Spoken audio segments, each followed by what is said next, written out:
മടവൂർ ശൈഖുന മാനസിക രോഗിയാണെന്ന് പറഞ്ഞു സ്നേഹത്തിന്റെ ശത്രുക്കളായ വഹാബികൾ. CM മടവൂർ പ്രാന്തനാണ് എന്ന് പറഞ്ഞു. എന്താണ് CM മടവൂർ പ്രാന്തനാണ് എന്ന് പറഞ്ഞത്? ഇവരല്ലേ പറഞ്ഞത് മജ്ദൂബായ ഷെയ്ഖ് എന്ന്? ഞങ്ങളാണോ പറഞ്ഞത്? മജ്ദൂബായ ഷെയ്ഖ് എന്ന് പറഞ്ഞാൽ എന്താണ്? പ്രാന്തൻ എന്നല്ലേ അതിനർത്ഥം? മജ്ദൂബായ ഷെയ്ഖ് എന്ന് പറയുന്നത് തന്നെ നിങ്ങൾ കേട്ടോ. ദാ ചെറുശ്ശേരി സൈനുദ്ദീൻ മുസ്ലിയാരുടെ വായിൽ നിന്ന് തന്നെ കേട്ടോ. CM എന്ന് പറഞ്ഞത് ഒരു മജ്ദൂബായ ഒലീജ, ഒരു മജ്ദൂബായ ഒലീജ. മൂപ്പര് ചിലപ്പോ നമ്മൾ കാണൂല, നോമ്പിനൊക്കെ മൂപ്പര് ഭക്ഷണം കഴിക്കണേ ഞാൻ കണ്ടു. മനസ്സിലായല്ലോ? മജ്ദൂബായ ഷെയ്ഖാണ്.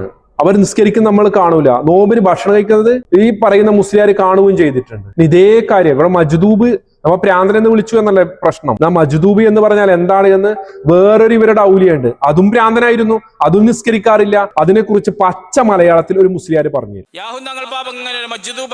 ഭ്രാന്തനായി നടക്കുന്ന ആളാണ്, ചിലപ്പോ നിസ്കാരവും കാണാറില്ല. ഔക്കോയ മുസ്ലിയാര് നമ്മുടെ ഞങ്ങളെ മുരി തന്നെയാണല്ലോ.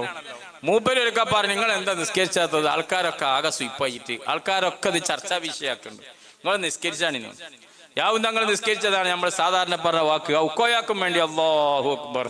ഇതാരെ കുറിച്ച്? യാഹൂ തങ്ങളെ കുറിച്ച്. എന്താ പറഞ്ഞത്? മജ്ദൂബായ ഷെയ്ഖായിരുന്നു, പ്രാന്തനായിരുന്നു എന്ന്. നിസ്കരിക്കാറില്ല. തന്നെയാണല്ലോ ചിത്തനിമീത്തിൽ അബൂബക്കർ മുസ്ലിയാരെ കുറിച്ചും പറഞ്ഞത്. നിസ്കരിക്കാറില്ല, നോമ്പ് നോക്കാറില്ല, നേരിട്ട് കണ്ടിട്ടുണ്ട് എന്നാ പറഞ്ഞത്. നോമ്പിന് ഭക്ഷണം കഴിക്കുന്നത് നേരത്താണല്ലോ ചെറുശ്ശേരി പറഞ്ഞത്. പുത്തനത്താണിയിലെ അനീഫ മുസ്ലിയാർ എന്താണ് ഇവിടെ പറഞ്ഞത്? യാഹൂ തങ്ങൾ പ്രാന്തനായിരുന്നു, മജ്ദൂബായിരുന്നു, നിസ്കരിക്കാറില്ല. നിങ്ങൾ ഈ വലിയ ഔലിയ എന്നൊക്കെ പറയുന്ന സാധനമൊക്കെ ഇങ്ങനെ തന്നെയാണ്. നിസ്കരിക്കാത്ത, നോമ്പ് നോക്കാത്ത, പ്രാന്തനായ ആളുകളൊക്കെ ഔലിയാക്കളായി പാവപ്പെട്ടവന്റെ അറിവില്ലായ്മയെ ചൂഷണം ചെയ്യുമ്പോൾ നാം ചില കാര്യങ്ങളൊക്കെ തിരിച്ചറിയേണ്ടതുണ്ട് സഹോദരങ്ങൾ. അന്ധമായി തലയിൽ കെട്ടിട്ട മൊല്ലാക്കന്മാരുടെ പിന്നാലെ നിങ്ങൾ പോകരുത്. അവർ മതം വിറ്റ് ജീവിക്കുന്ന ഒരു പ്രത്യേക വർഗമാണ്. കുർവാ സംഘം എന്നൊക്കെ പറയുന്നത് പോലെയുള്ള ഒരു സംഘമാണ്. എന്ത് കള്ളത്തരവും എന്ത് തോന്നിവാസവും ആരുടെ പേരിലും പറയാൻ ഒരു മടിയുമില്ലാത്ത ആളുകളാണ്.